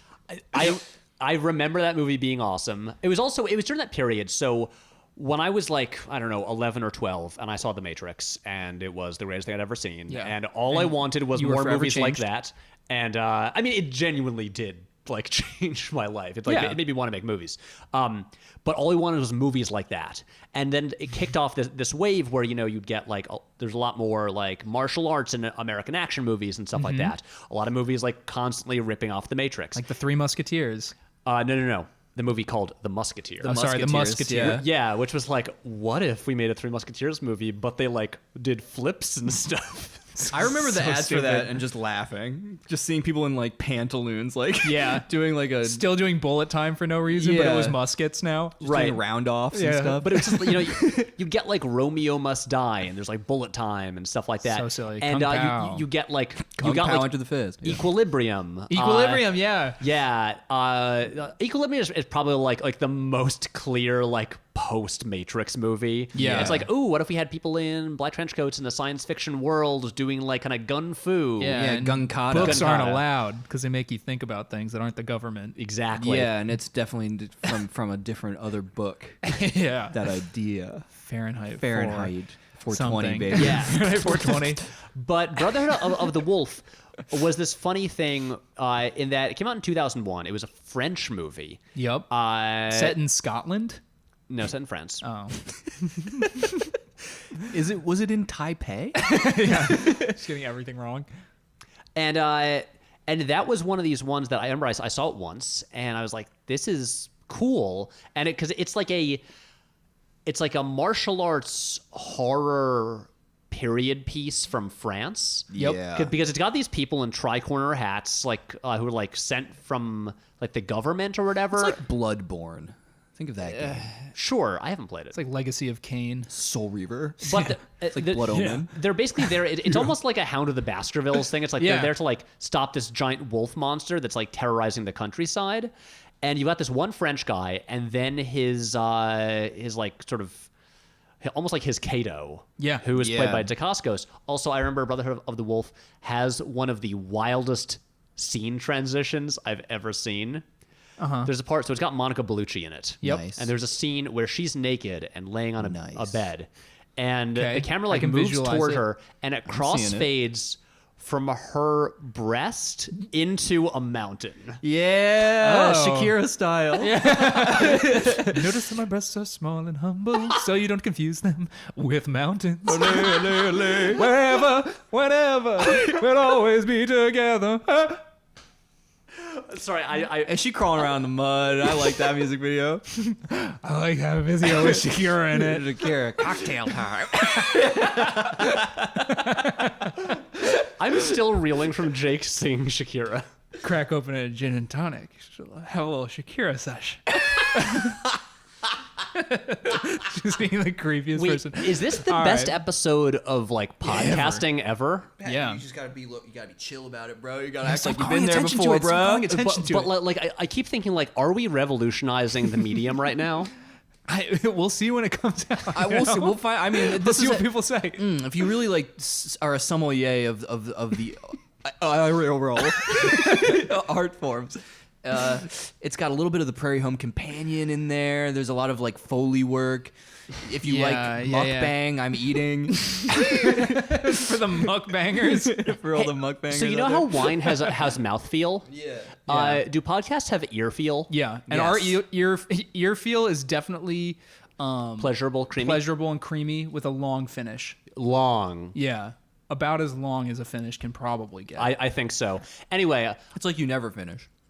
I just want to say and that's kind of the joy Dacascos of is it. so cool in this movie. He's great. And because he is like a John Wick fanboy who is excited to just Right. like he doesn't care if he dies. He just Yeah. he's excited that he gets to fight him. Yeah. and, And he we gets were to like, meet him. because you were saying like, yeah, he plays this like completely other, silent, just deadly force of nature. yeah, and he then starts off scary. for the laugh line of the reveal, like to be the most comedically punching as it can be. And then I don't know if you agree with me, Jake, but like we were watching it and I ended up feeling bad for him. Like his death bummed me out in like a more profound way than I was expecting. I was like, oh man, this guy. I didn't. He's like, I'll see you later, John. So I'll just, do you want to, we'll hang out later. And he's just got a full sword through his stomach and he's Right. dying and he's just like so. I only felt bad insofar as I was like, well, he's not going to get to be in the next movie. Exactly. It was that kind of thing. Like I felt bad for him a little bit. Also, kind of like, in a way, I'm sure this is how he wants to die if he dies. Right. He kind of like he got taken out like At the after hands like of the man he loves. yeah. But you see, he's just like trying to like put on like a good show for John and Yeah, like look yeah. cool, and But it's so pathetic. It's and a little sad. Yeah, I know. yeah, and obviously he's a murderer, because but- John doesn't care about him. Also, so when he's like, "I'll see you later, John," and he just goes, "No, you won't." No. Yeah. Yeah. Savage. And He then sees also me, John. his like, his two dudes are the guys from the raid. Yeah. Yes, I was noticing. Well, yeah. the raid 2. Let's be clear.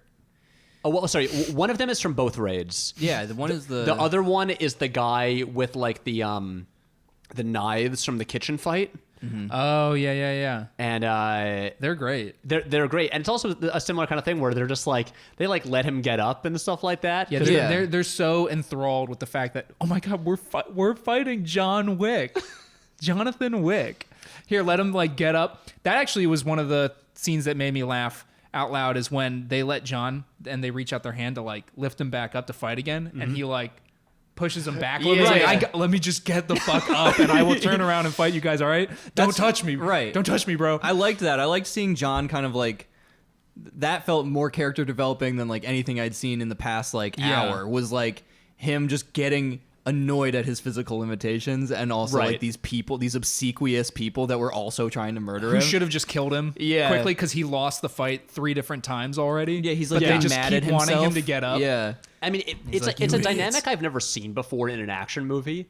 This sort of thing where, you've got one side that's just like being very respectful and they like want a good fight, and even though they're supposed to kill him, they like want to make sure it's like satisfying. Yeah. And the other guy just really, he's so over it. Yeah. And Yeah. he does not care, and he just wants to end it as quickly as possible. He's all jet lagged from his flight back from Morocco to New York, and he just has to go straight to Into the another Continental battle. again and just fight samurai guys on motorcycles. Yeah, and Winston is no help.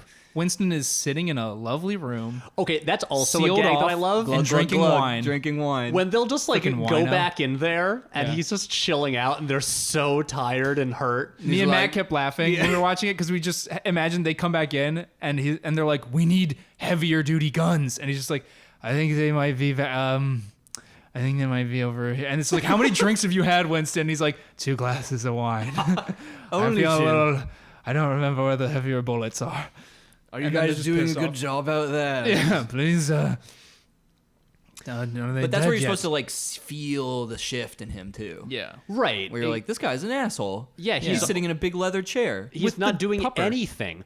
Also, even those like other employees of the Continental, Yeah. who they die so fast. so fast. Right. Yeah. And Get he's for not just wearing full body hiding armor. in a room. Yeah. Like not Protect not Winston. doing anything. Yeah. He's just in like a vault. Yeah, just having a cocktail. It's Yeah. cocktail time. I will also say just like that glass room is just so cool looking. Oh, it's awesome. And they can like break through the floor It's and literally all a whole building designed so that you can see if people have guns like up their pant legs if you're on the floor below. There's But I also also like love everything's like bulletproof and stuff. Yeah. So there's all the I like the use of that, like you fire at people or like try and stab them, and that's always great. Yeah, when like the swords will hit the glass, but they won't break through and stuff like that. And I mean, these movies are really good at just like finding like new environments that are like conducive to doing new things with the action. Yeah. And so like, and that's like they had like the Hall of Mirrors in the previous one. Yep. Now they've got this big glass room, and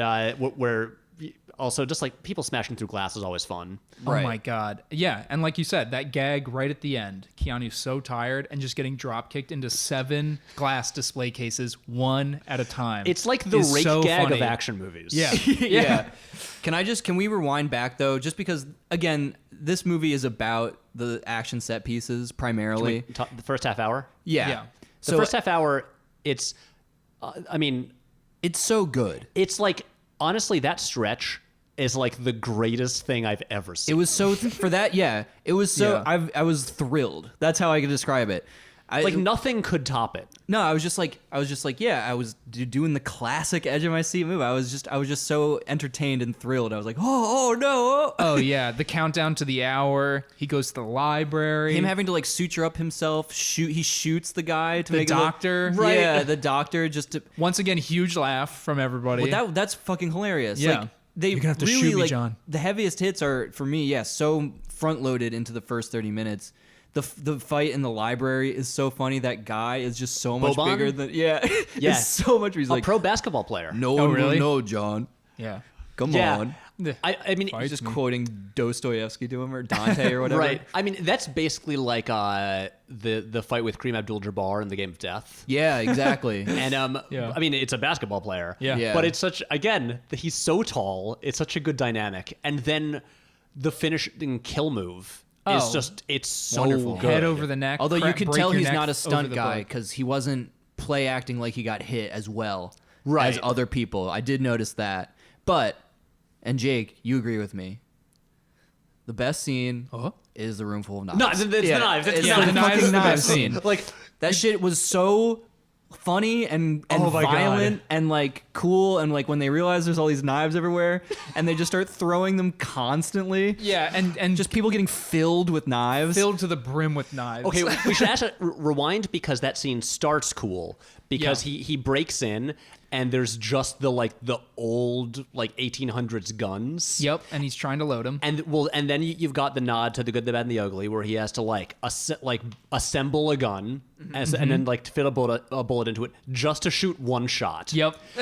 And then it develops into the knives. And yeah, it's the so thing good. like them realizing that they're just surrounded by them. Yeah, that double take when John Wick and the guy he's about to throw down with both see that there's knives behind each of their heads in the display cases, and they double take and then just smash one at a time and just start hurling knives. I also loved in that scene that they made it a lot more realistic and funny to me that half the knives don't stick in. Yes. Like just because they're assassins doesn't mean every knife they throw would Right. immediately pierce where it's going. So there's a lot of people getting knives thrown at them and then the hilt hits them in the face. Yeah. And then they have to keep throwing until finally one sticks. Like that was really funny. There's one Right. guy that won the award for the most knives in his body though. Oh my And God. that was Yeah. so funny. He was Is just it- like getting filled with The knives. guy laying on the ground as John just keeps walking forward and just throwing yeah, and knives just after knife. perfectly throwing knives at him. It's great. Also, a guy gets a knife in the dick, which is also just you a lot of dick carnage in this movie. Yeah, dogs Guy biting gets his dicks dicks- off. I mean, Yeah. honestly, they had it. Many dicks bitten so by I was dogs. just it'll be This out. movie's about masculine fear of castration. Yeah. Yes, it's well, about the fear of the yes. erection. The penis. We are now. This is talking This is- Freud. This is talking Freud in a Werner Herzog voice. You see, John Wick is orally fixated He can never fill the void of his mouth. with his wife and dogs. He wishes to drink deeply from his wife's lips, but he cannot. He cannot. and now it's a Tommy Wiseau. Yeah. But Okay. so I was just it'll be out by now, but I was just editing a video about the John Wick movies that will be out tomorrow morning. But it'll be out by now. Anyway, but when I was going through, I'd forgotten about in chapter 2 Yeah. When there's the fight scene on the before he fights Common on the PATH train. Yep. Some guys just like get off the train and rush at him, and there's this one where he just takes a knife and stabs a guy like in the taint. Oh God, yeah. Oh and, my and, like, God. blood, I forgot about that. Yeah, and it, like blood like pours out. Oh my god. Can you Yeah. imagine getting stabbed in the taint just bleeding out? I through your can't taint? imagine it. But no, I really can don't sort want to of. think about it. But one of the I can feel it. one of the classic John Wick movies has always Yeah. just been like he'll just like kick people in the nuts. right, Especially he's this using movie, Jeet though. Kune Do. Does he do it at all in the other two? Oh yeah, Like like just didn't pay. That's a proper technique. Yeah. I had Bruce Lee's combat manual. really. Yeah, when I you were was- in like when I was seventh in- grade. When I was in 7th grade doing Taekwondo, which is basically like babysitting where you learn how to kick. But and it's also the most useless fighting style that you could possibly I don't learn. know. It's You- the art you- of the intercepting fist. Yeah, man. You did a mean crescent kick. I back can in do the a day. pretty decent roundhouse kick Yeah. still. But We should So put that in watch videos out, more. listeners. look out. Don't test him. Don't cross me. Don't set him off. Yeah, this is the man that a YouTube commenter once called Hillbilly Keanu Reeves. That's right. Matt Kick. And even a hillbilly Keanu Reeves is still a big Keanu Reeves. It's just a more aggressive drunk Keanu, honestly. No, what was I saying? Oh, but so I had Bruce Lee's fighting style, and it was hilarious because it was about how to like fight for your life, fight for survival. So it's just like every time it's like if your assailant's male, grab his genitals. If your assailant's male, get him on the ground, stomp on his balls and genitals. Yep. Yeah. It's so much like genital, like the weak points. Yeah. Eyeballs. Eyes and genitals. You're That was like the whole yeah, fighting. It's technique. how like chimpanzees fight. Yeah. right. Rip I mean, like Face his dick and off. dick off. especially like when you're trying to survive. Like, Yeah. who gives a shit about honor? Yeah. Exactly. Yeah. And Stab him right in the taint. Yeah. exactly. If But that's what's available. it's always what's- been that one of the presents John Wick itself. moves. He'll just Yeah. especially when he's like just got his hands. He just Yeah. kicks people in the nuts all the time. It's like that's the thing. He'll like kick him in the nuts and then just like punch him in the neck as they like start to fall. I Judo did. You know what chop I liked as a little bit of like quick, I guess personal history building was when he's walking through with, God damn it, why can't I remember? Angelica Houston? in the ballet. and he goes to the school. women are all dancing in a torturous way, but then they go through the boys like grapple wrestling, Yeah. like Eastern European, like Eastern Bloc and wrestling everybody's style. doing the shoulder toss. and that he everyone's doing the does. thing that he does, and he's like Yeah. looking Yeah. at them. I did like that. Me too. As Oh, like a piece was of cool. visual storytelling. Yeah, it was good, and was dope. Yeah, I mean, I like we learned a little bit more about John. We learned his real name. Ooh, but just one last callback to the knife scene. Oh yeah, The let's keep hatchet going. throw at the end. Can we The- talk about the hatchet throw cap? Yeah, I like how okay. A lot of talking about the John Wick movies just turns into the Chris Farley show, where it's like, hey, remember the part when he throws the hatchet? That was awesome. That was so sick, dude. Remember when he puts the knife in the guy's eye? That was awesome. Yeah, that was Dude, pretty remember sweet. how many knives he threw? It was fucking tight, dude. Yeah, Right. then But like the I like quantity of that knives scene was in tight. particular because like I feel like so few reckon with. I like when he doesn't have the gun also because the fighting gets way more personal. Yeah.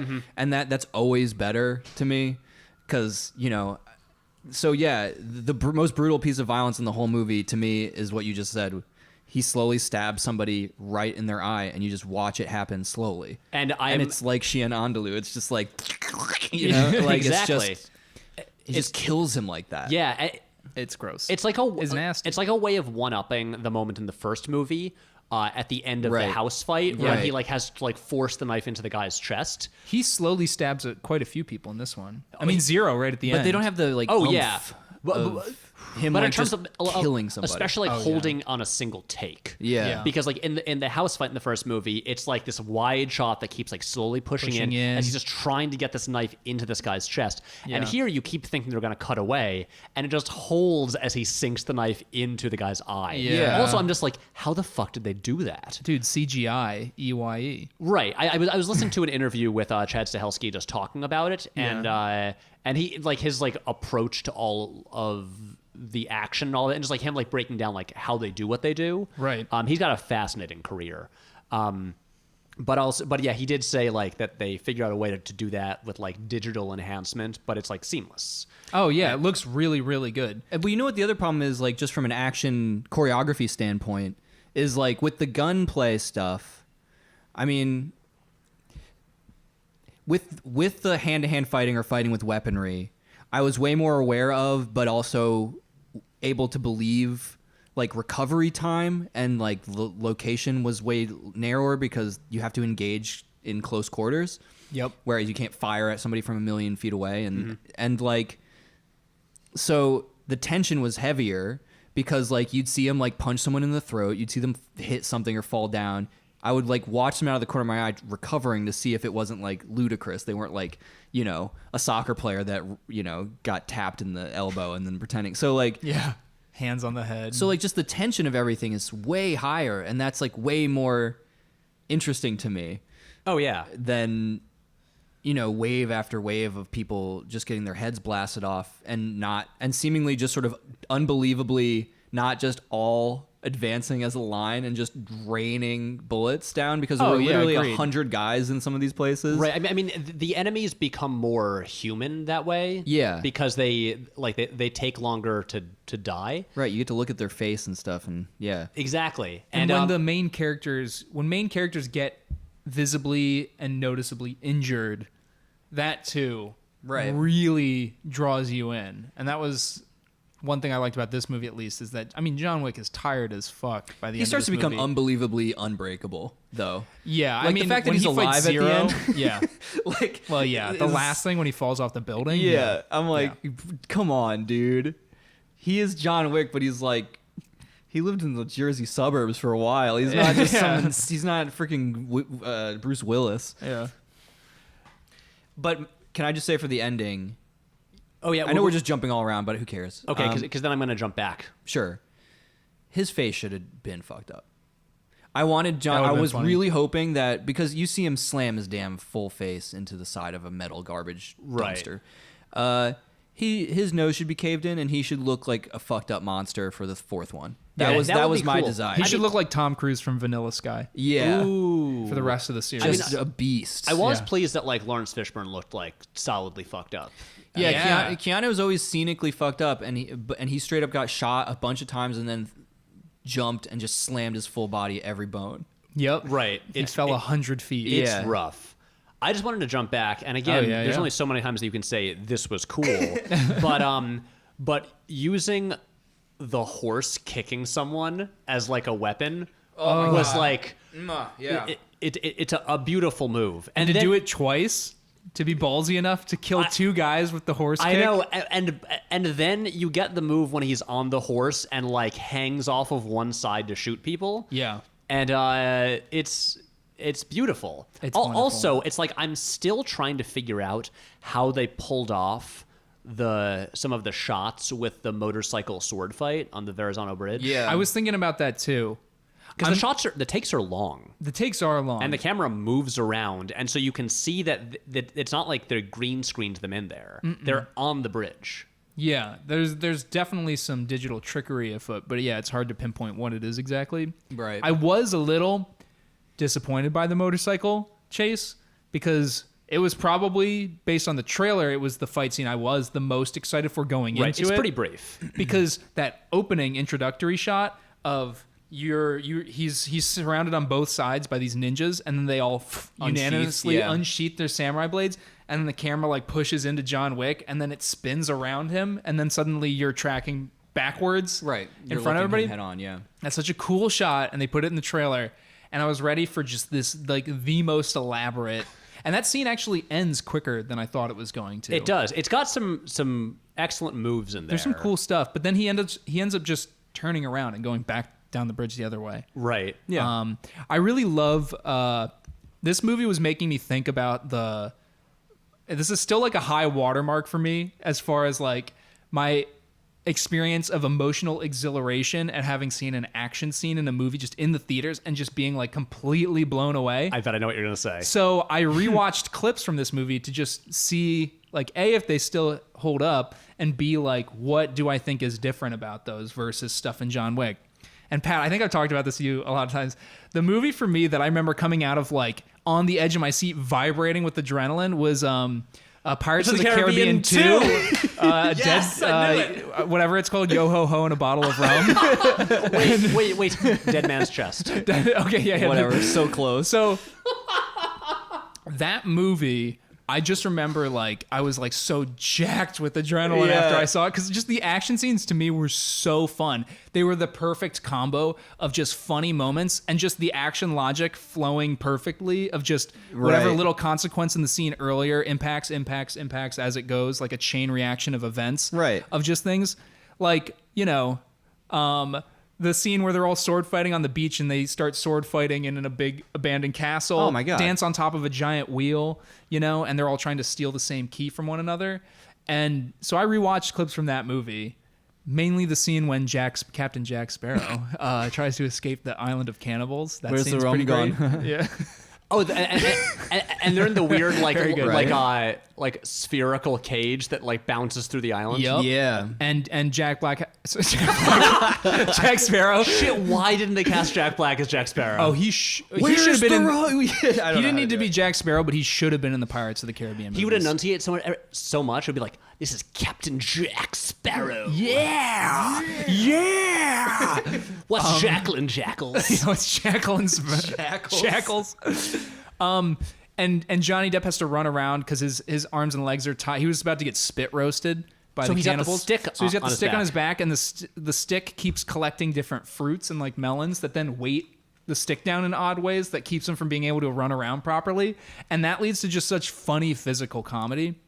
And so I was rewatching those clips and I was like, you know what? These are still pretty fucking good. Yeah, they're Like, dope. I remember seeing I that went movie through them. too. Gore Verbinski. Oh, You know, okay. hats off. But when I was watching this John Wick movie, it made me wish that the John Wick, and this is why it's good that there's going to be a fourth movie. I want the budgets to get higher and higher because we all love the movie 90% because of the set pieces and the action sequences. And all we're wanting is for them to get bigger and better and more elaborate.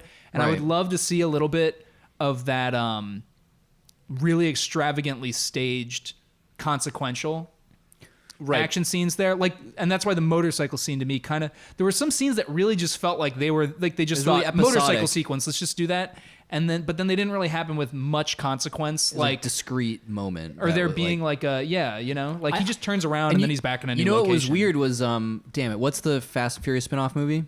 Hobbs and Shaw. Hobbs and Shaw. That's gonna be really We were good. watching Yeah. to have the trailer for that come on before we saw John Wick 3. It was just interesting, like that movie is kind of what we're talking about potentially, because I was just laughing so hard at the entire trailer with just Yeah. all the Samoan people running around with just spears or whatever. yeah, like, he gets his family to help him out. Dwayne he's Johnson. just like They're doing the haka. yeah. And they're just like he's like making a helicopter stay still with his muscles, and a chain. and that movie has a budget of what, like 200 million? Like I'm talking like 4 times like what Yeah. John Wick Yeah. is. Well, also I mean, want John feel Wick like to But have then that we budget. moved away from potentially what people originally came for, which is like A lean grounded picture. practical effects and stunt work learned Well, by the actors. I mean, I don't need, you know, John Wick to become a cartoon. Like, obviously, everybody wants Hobbs and Shaw to be cartoony. right. But And that I don't knife need John thing was Wick, close. but like really intensely and elaborately staged stuff. I think they can do that. I think what we're getting into the difference because there's basically like 2 types of action scenes. Yeah. Like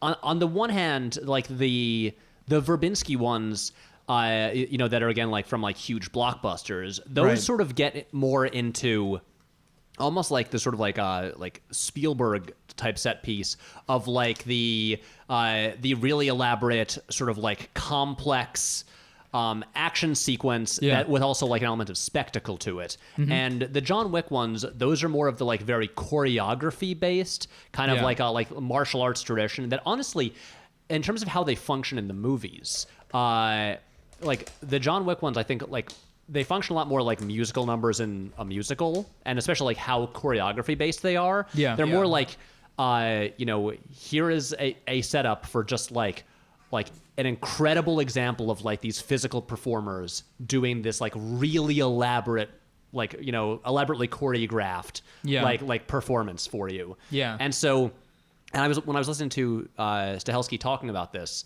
like he was saying, like pretty much our budget, just like so much of it is just spent just like testing these scenes and like making sure we can do it, and just like rehearsing it endlessly and like just like, you know, because like even just talking about like it took so many months of just like training the dogs, and like Halle Berry had to spend like 5 months just with the dogs. Was my but that was my suspicion for why it went on for as long as it did. Was the director couldn't get away from the amount of time sunk into getting the dogs to do stuff like that with Halle Berry, and paying for Halle Berry's probably salary is on top of it, but like, and so indulged a bit. Yeah, so it That was might be like, true. Yeah, that sounds. and so we're getting into like almost like two different like traditions of cinema. Yeah. And the John Wick ones, I feel like they do pride themselves on being like part of this like more old school approach. Yeah. Like, it's a lot more like a Jackie Chan movie. And at the same time, like we so don't want to good. see Jackie Chan on a green screen. Right. We want to see him really there. But I know what you're talking about with the, and I love your history with Pirates of the Caribbean 2. I don't know why. I remember in 2006, I remember that Matt and fruit I had thing. just graduated high school, and we were making a big movie all summer, and I Yep. was just like in your house a bunch, like shooting scenes. And Jake, we weren't even really friends back then. Yeah. You were just Matt's brother. Yeah. I remember you. I was like, guys. But I remember talking to you because like I had just seen it, and you, I think, had just come home from seeing it, and you were like, Yeah. "It was so good!" Like Pirates of the Caribbean 2. Like I don't know, I just loved it. Yeah. And I mean, I am like, Been chasing that high for decades. yeah, no, I have for a long time been really into Verbinski. Yeah. I like every year when the podcast Blank Check does their like March Madness voting for what director to cover. You're Verbinski all I the way. campaign real hard for Verbinski and try to like get all my Twitter followers to vote for him. It's like if you want to see more videos again, vote for Verbinski or else like I cancel them all. But he didn't win. But like it's the same thing. Like, okay, have you guys seen The Lone Ranger? No, but No. once again, I'm I know it's assuming a mega elaborate, flop, over the but- top. Mega flop. It's not good. Yeah. Most of it doesn't work. But the climactic action sequence, which Yeah. is this whole like runaway train scene with like multiple trains like on different tracks, and it's all set to the William Tell overture. And there's like people riding horses on trains. It's so. It is like honestly like one of the great action set pieces I think of the 21st century. It's Yeah. so beautifully choreographed and so clearly shot and staged. And Jake, it's exactly what you're talking about. Yeah. You know, you know, with the same sort of thing, like the storytelling in it is so clear and effective, and it's like almost worth watching the movie just to get to that. And Yeah. that's the kind of thing like I'm not. Or skipping ahead and just watching it, yeah. Right, like are doing that. Oh, I've checked. It's not in its entirety on YouTube. So if you go on YouTube, you'll just see like snippets of the train action scene. Motherfucker. But like that kind of thing is honestly just what I want to see from like more just big blockbuster movies. Just these Yeah. like really well like well staged planned and thought out. exactly action set pieces, and it would be fun to see the John Wick movies like tip toward that. But like as excited I am as for Hobbs and Shaw, again directed by John Wick 1 co-director. Yeah. Like that's not. I don't want John Wick to get to that point. Well, no, yeah. I mean, that's not what I meant, but yeah, Right. I think I know. Yeah, I'm just saying it would be. I would love for it to just tip a little bit more into that. You know, like I just said, some of the action scenes felt very isolated. But I like your point about the director looking at them more as musical numbers. I mean, that kind of makes sense in a lot of ways yeah, as well. highlighting different types of stunt work. Yeah, almost. and then yeah. going down there. That's really just it. I just like feel this there's a movie made me happy so medium, happy though. because I just love like watching this stuff play out, like Right. and just like Yeah. these performances by these experts, and like you know it's like you could take like I enjoy so much about this movie, and but I would also just be content if there was zero story and it was just these sequences strung together. Yeah. and it's And like there's no dialogue. Even, I mean, really. that's the thing. Like a bunch of old great musicals, you know, have stories that are basically nonsense. They're just Yeah. vehicles to like, Right. okay, get Fred Astaire into a point where he has to give like 5 performances, and that's all you need. Right, Yeah. and you fall in love, maybe. Yeah. Maybe. But Fred Astaire just looks like a giant alien, falls in love with beautiful beautiful women from look, the 50s. he puts on the tuxedo. Oh, he yeah. dances so well. He's so dapper. Yeah, but And his heels click. But you know that thing that they would do in, like Gene Kelly would do it in all his movies, and Vincent Minnelli would do it in some that he directed. This sort of like extended like 10-minute like dream ballet. Yep. Yeah. Like Singing in the Rain Singing in the has Rain's the the classic Broadway one. melody one. And they parody it in The Big Lebowski a little bit. Yeah, Yeah. like they do it a little bit there. Even New York, the Scorsese movie Yeah. that I don't think really works overall. Yeah. I think the last 20 minutes of New York are great. dope. Because it does do that, like it has like a dream ballet sequence, and then it has the scene where Liza Minnelli performs the title song, and Yeah. I'm just like, oh, this is what I wish the whole movie was. But this, like, parts of this movie, like, you know, parts like the final fight and stuff like that, when it's in this surreal environment, I'm like, Right. this is basically just this movie's dream ballet. Yeah. It's like, you know, like, Sorry, just saying something is. This movie's dream ballet. Just Yeah. a dream ballet is such a great. It sounds like a really stupid 80s band. get Keanu in the show. So Keanu, tell us about your dream ballet. Yeah. Well, I don't know what you're talking about. Why? What if I fail? I won't. Yeah, it's I can't wait it's a to cover the tone Matrix poem. sequels. Guys, I just watched Revolutions again. It's weird. Yeah. Yeah. So anyway, John Wick 3. People die. It's pretty. A lot of neon. Winston So is much betraying neon. him as a power play to the high table. Well, because these movies are all about rules. Right. And That was the point I wanted to make. Big fault of this We movie. we started laughing at like how everyone's treated the way like parents use like progressive parents would sometimes like deal with unruly children, where it'd be Yeah. like, Jonathan, so in this house we have rules. And what happens when you break the rules? There's a consequence. Yeah. And they just kept saying rules and consequences. Like, so you ate a second piece of cake when I said you can only have one? And so you're going to have a consequence, huh? And it's just like, that's the same exact terminology. You're gonna have to have a consequence. Yes. That's right. And we're Rules have learning. consequences. Yeah. There's 5 different scenes where they have dialogue like that. oh, which yeah. is so funny. I mean, the John Wick movies have always been about rules. You broke the rules. Now Gotta put on your pubic hair. motherfucker. Yeah. See, Jack Black should be in the Wick movies. Yeah. He Wait, should be an He assassin. should be High Table. Wait. High Jable. High Jable, and he is just himself. That's like Hell the yeah. version of the Illuminati that all of Yeah. the celebrities are in. Honestly, like we said it as a joke, but nothing would make me happier than if he rolled up to the high table and it's only Jack Black sitting alone at the table, and then with Jar Jar Purdue eating. And he Kyle Gass. addresses the group and he goes, "What's table in tables?"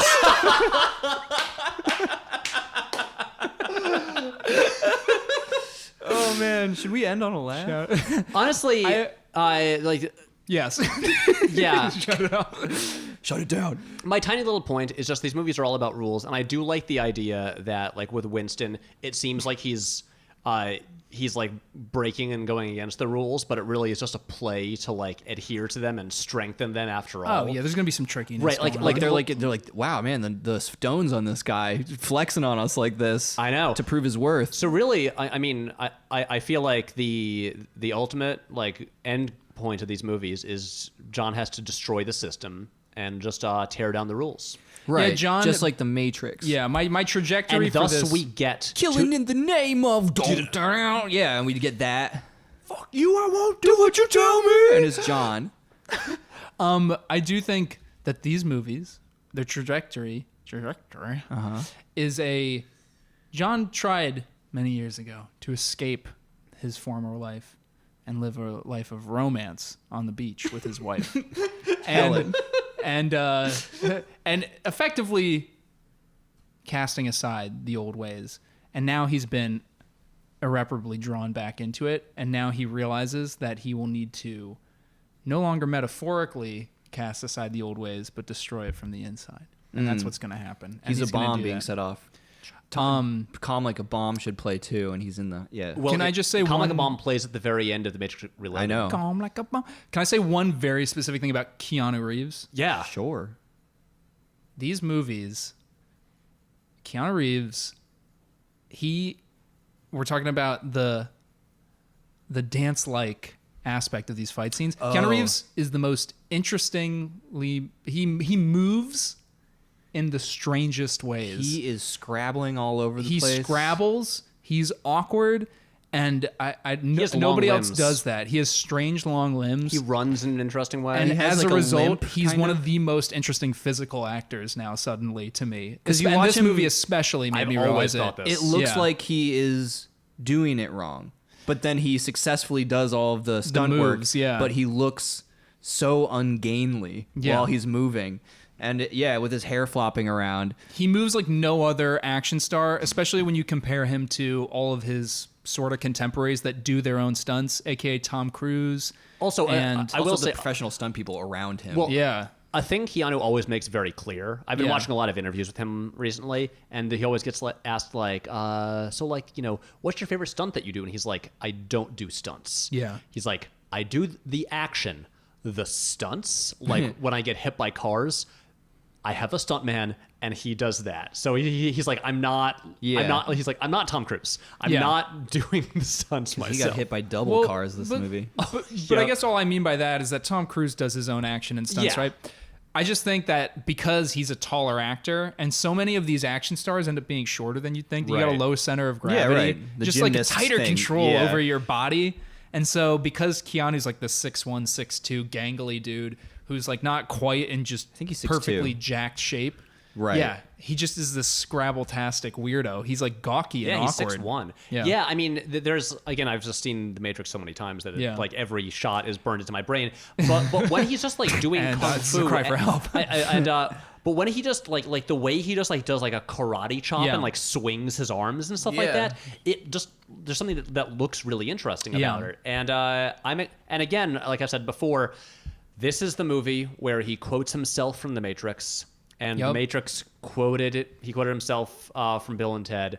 I think we are getting, by the end of this podcast, I believe I will form a grand theory of Keanu Reeves and Yeah. what it is about these three defining roles that he's played multiple times throughout his career.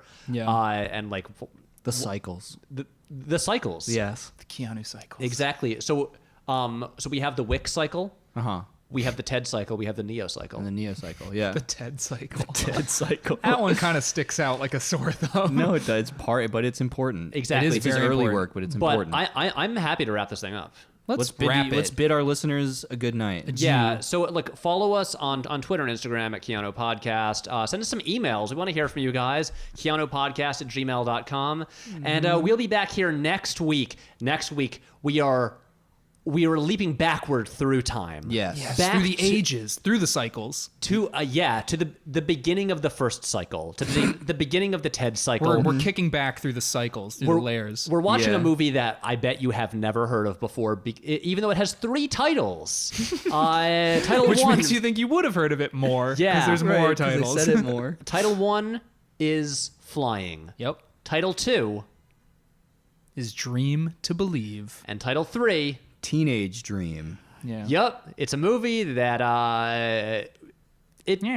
Yeah. Keanu plays a teen in it, and we'll talk about it next time. So we should figure out a good sign off for this podcast. Bye. Good night and good luck.